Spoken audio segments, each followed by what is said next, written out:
a problem. Could I perhaps just check in terms of the MK, do you have your speaker who would make a declaration on vote 1? Honourable Reddy.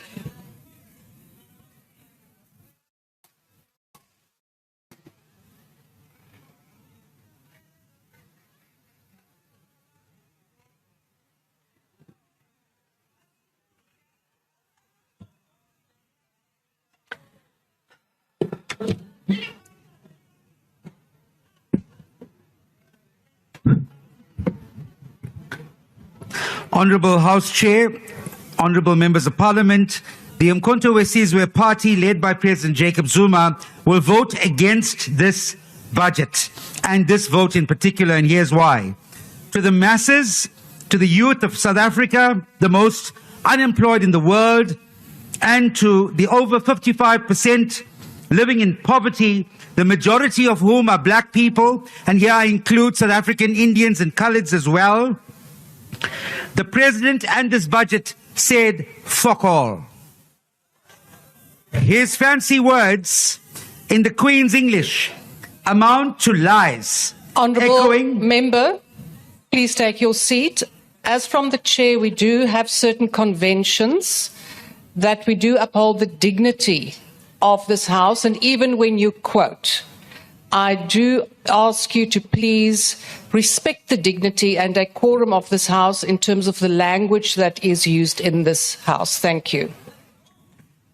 That word was used by the President and declared parliamentary. So the President has likened us to breakers. We embrace this label because we seek to break the chains that bind our people in poverty and misery. Honourable Member, please take your seat. There is a point, Honourable Trollip. Thank you, Honourable Deputy Speaker. There's now a bit of confusion. You've made a ruling and said that not to use unparliamentary language. The person at the podium now says that there's been a declaration that it's parliamentary to use that word. We'd need a ruling on that, please. Honourable Trollip, I did not say it's unparliamentary. I asked the member to please uphold the decorum and dignity of this House. I did not say it was unparliamentary. Sorry, I'm saying that the member at the podium says it's been declared parliamentary. We need clarity on that. Honourable Trollip, no, it has not been declared parliamentary. It has been declared unparliamentary. So there is your ruling, but once again, I do want to reiterate that as members, we have a responsibility towards the public and the voters out there that we do uphold the decorum of this House with the language we utter, whether it is parliamentary or not. Thank you. Thank you. For the information of the member, please read your booklet on parliamentary and unparliamentary words. It's been declared, it's been challenged, but not declared unparliamentary. The President has likened us to breakers. We embrace this label because we seek to break the chains that bind our people in poverty and misery. We aim to shatter the illusion that South Africa is prosperous and that its people are content. We strive to dismantle the divide between the rich and the poor. At the podium, please take your seat. Honourable Trollip.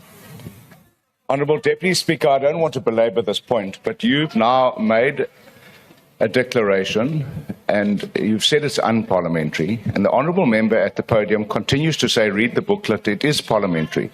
There's an impasse and we need a ruling on it because I don't believe it's parliamentary or acceptable language. Honourable Trollip, it was in fact declared unparliamentary.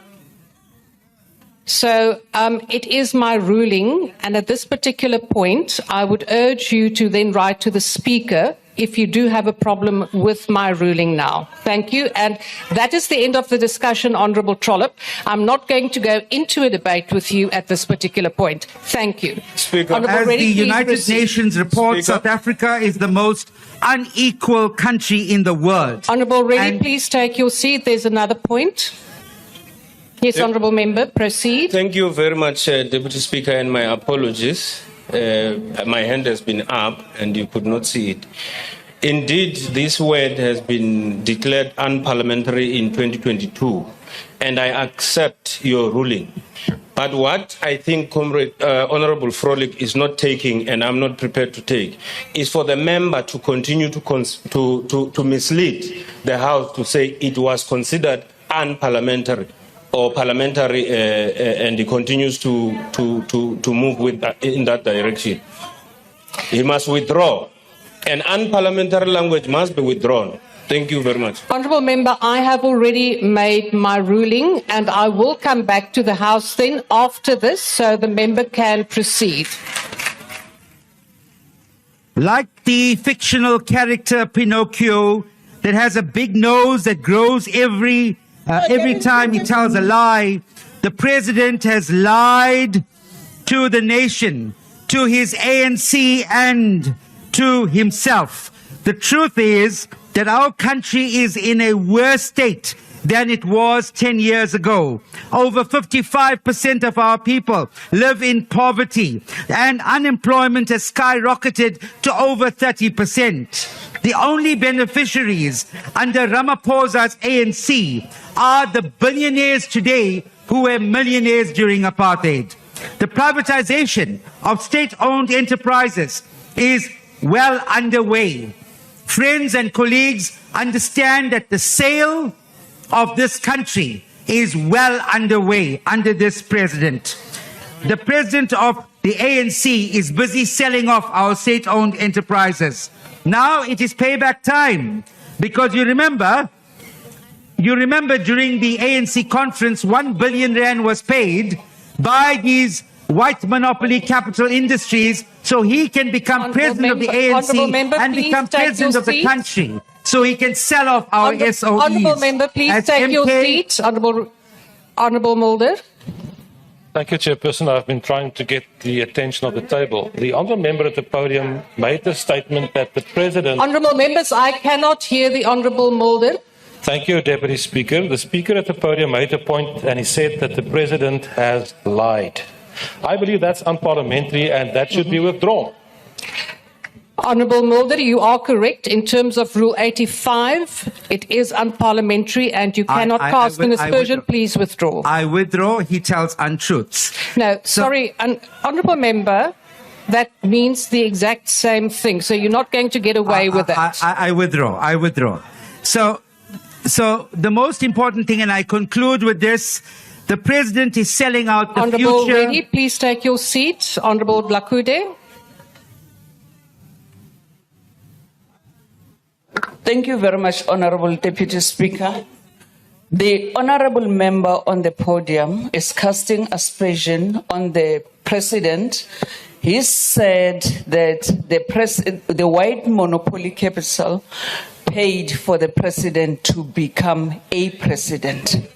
So, if he believes in that, he must bring a substantive motion to the House. Thank you. Yeah. Honourable Member. I will bring that motion. Honourable Reddy, I have not made my ruling yet. Please sit. Deputy Speaker. Honourable Ndlozi, I am still busy with a ruling. Please take your seat. I will not recognise you before I have made my ruling. I have not recognised you.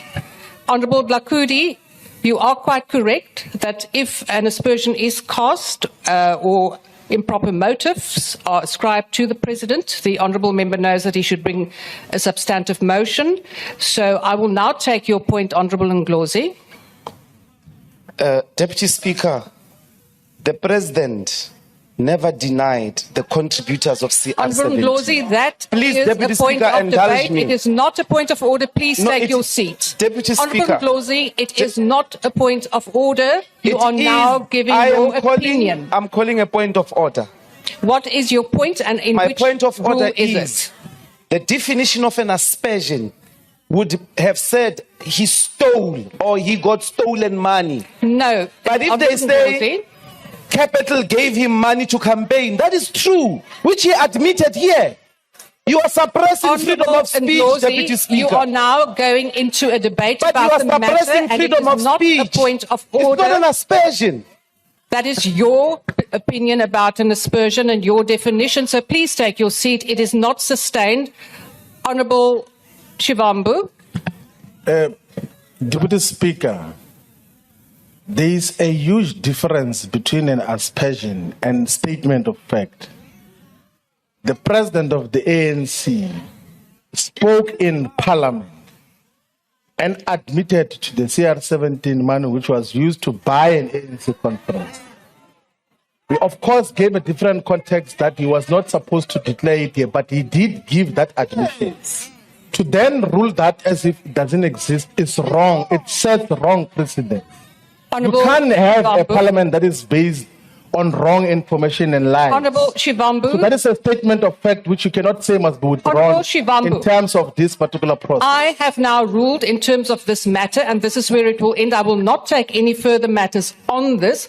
I have ruled that it is out of order and that a substantive motion will be brought. That is the end of it. If anyone else has a problem with it, please write to the Speaker and it will be referred to the Rules Committee. Honourable Reddy, please proceed.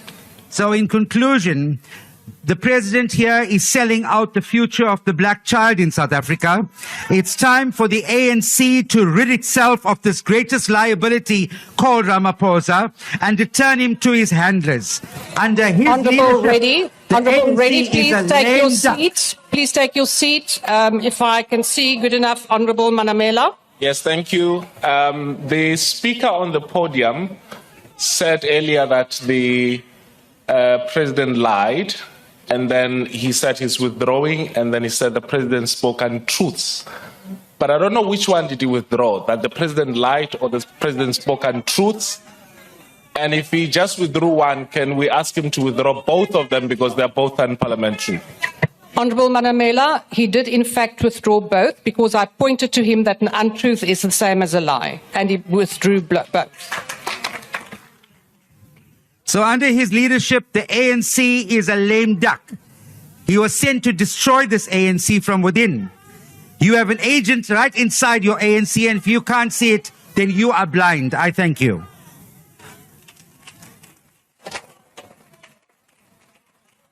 The ANC. Point of order, Speaker, Deputy Speaker. Honourable Ndlozi. Okay. Members of the ruling opposition benches, Deputy Speaker, disrupt permanently members of the opposition with frivolous points of order. Can you please rein on them? Some of them are senior people here in the cabinet, howling. They are here as howlists. Please rein on them not to drown speakers in the opposition benches. Please, Deputy Speaker. Honourable Ndlozi. It is for the presiding officer to decide what is frivolous or not, and you are also doing that. I am hearing howling from both sides. Members, please lower the noise because we cannot hear the speakers. Honourable members, on both sides. And Honourable Ndlozi, please, yes, switch off your microphone. We now proceed